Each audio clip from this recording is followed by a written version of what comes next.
Hi! In front of me is TCL 205 and today I would like to show you how you can change and customize the theme of your keyboard on this smartphone. First of all, you need to access devices settings and scroll all the way down. Now choose System, Languages and Input, On-Screen Keyboard and Gboard. Following that, click on Theme and scroll down right away. Then choose Show More at the bottom left corners. This way you will see all available themes. When you're ready, just click on the best one for you and manage keyboarders by clicking on this switcher.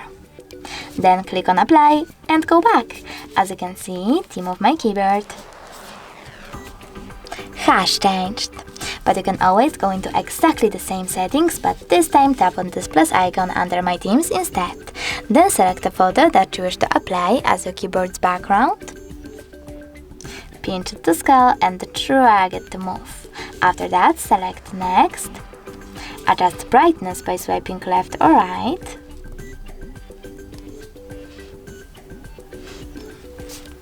Tap on Done and manage keyboarders thanks to this switcher. Lastly, select Apply and finally go back. As you can see, this time, theme of my keyboard was successfully customized with an image. Thanks so much for watching. If you enjoyed this video, smash that like button, comment and subscribe. Bye!